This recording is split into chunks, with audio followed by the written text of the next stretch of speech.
welcome to Showstudio's Roundup. We're going to be discussing menswear autumn 2020 Paris and all the wonderful things that have happened.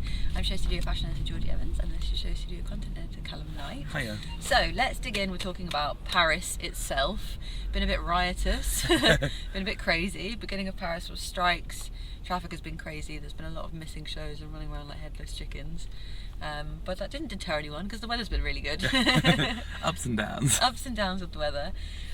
Generally speaking as well, a little bit of a move towards slightly more effeminate jewellery, bling, decadent, diamantes, and just that feeling of luxury a little bit more in the menswear. Yeah, for sure. It's something that we kind of saw coming from London, and we also saw a slight move to it in women's wear with like Art Deco referencing, but just this kind of love of surface detailing and also craft and all of this. Again, as with lots of things that's happening this season in menswear, it's a reaction to sport, to the kind of death of sportswear, which has been everyone. Which we've been proclaiming. Well, not just us. Virgil posted it on the last day of 2019.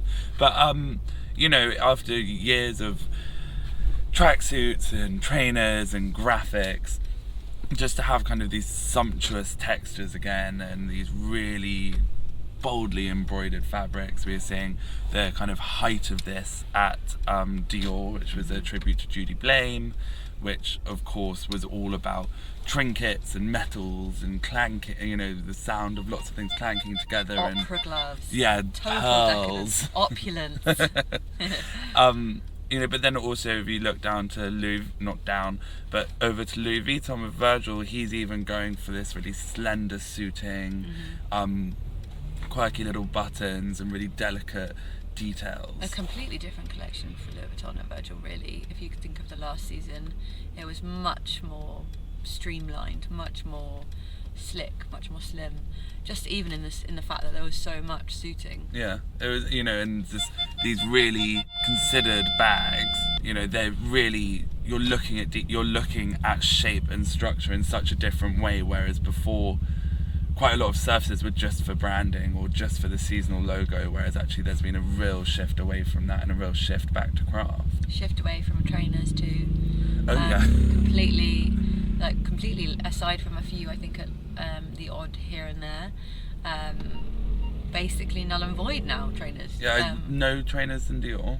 Lots of people looking at kind of like chukka boot instead, which we saw at ALYX and I think at Lanvin and I think at Dunhill. So really interesting that everyone's trying to find the trainer alternative, which is quite interesting. And Virgil's answer to that is kind of a customizable lace up, which is quite interesting. Yeah, and none at Dior. You're quite right.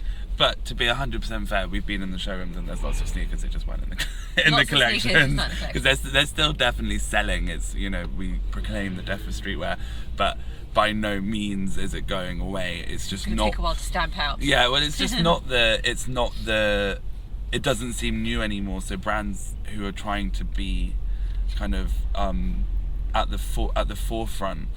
Fashion-wise, aren't showing that. However, the demand from customers is still there. So actually, brands are in a bit of a tricky situation. Actually, at Lanvin, we started with kind of welly boots, wellies, and then but then halfway through, we suddenly had a switch to skateboarding shoes with huge laces. So there is this kind of caught in between. I also think what some of the appeal with sportswear and streetwear is the comfort factor, and I think everyone was like quietly thrilled that you could wear trainers to Fashion Week. And so I think it's about finding the new in sartorialism, finding what's interesting and what people are interested in, but also how can I make that easy and comfortable and approachable at the same time. Yeah, for sure. And also we saw Raf out with Adidas. Adidas, and he's got his own line of kind of very, very minimal, short-heeled boots, which were in the collection. I think he only used the white ones, but there's 6 colorways, and they were grounding every look, and they were so beautiful, so really slimline, ready to take off to Mars. And even in Raf's collection, a complete kind of shift towards long line coats and muffs and that idea, well, Raf's version of opulence even, because if we think about previous Raf collections with graphic tees and distressed and opened hems and that kind of thing. This was incredibly opulent.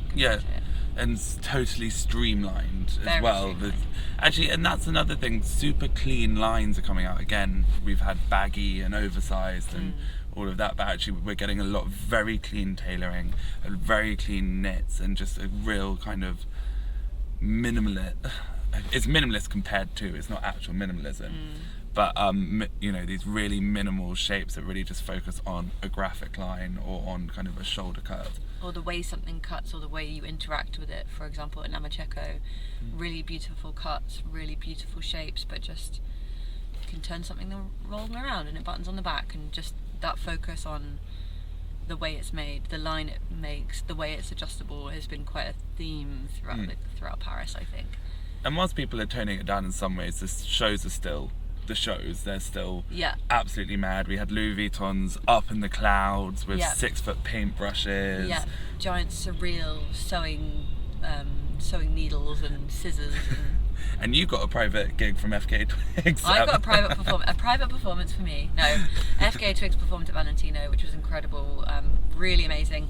I will say a little bit distracting though. I think everyone came out being like, I kind of forgot to look at the first section of the clothes because she was so arresting. She performed 3 songs, which is amazing because normally they in and out quickly split. But that was really amazing actually.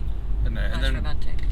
And then also again whilst there are in Paris these huge budgets and these crazy, Dior had these beautiful smoke machines encased in glass to kind of remember the past and people who had been with us, such as Judy and Monsieur Dior himself.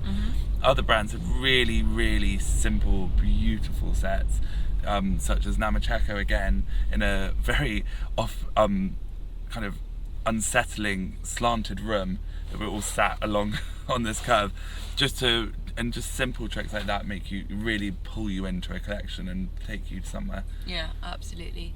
And even at Rick Owens with the kind of smoke on the floor. We've had a few smokes on the floor. Quite a few smoke on the floor, and that smoke on the floor just kind of sets the scene without much kind of fanfare. Thinking of kind of simple, but maybe not in the best way, quite a few designers kept it simple, but maybe too simple. We were talking about Ludovic in one of our reviews yesterday. Yeah.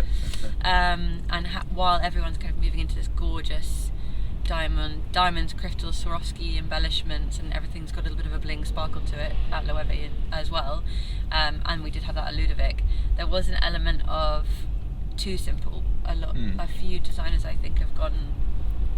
They've tried to cut that line and focus down on the line, focus on the craft, but then actually at Ludovic I don't think it succeeded because it wasn't an exercise in craft, it was just simple.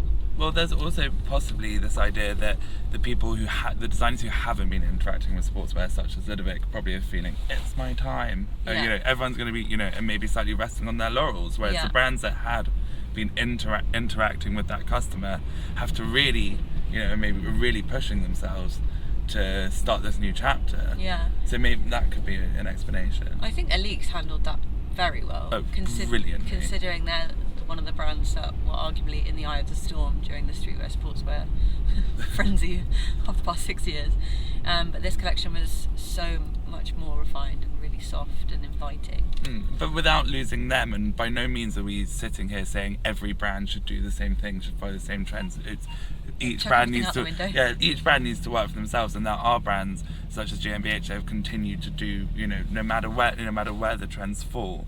But being able to reinterpret your brand and your narrative through a trend or through kind of a new wave is the skill of an amazing designer, such as Dior. I mean, even looking back at Kim's first collection compared to now, when the tides changed, he's taken the right bits for his brand and he's left the bits that wouldn't make sense. True, very true.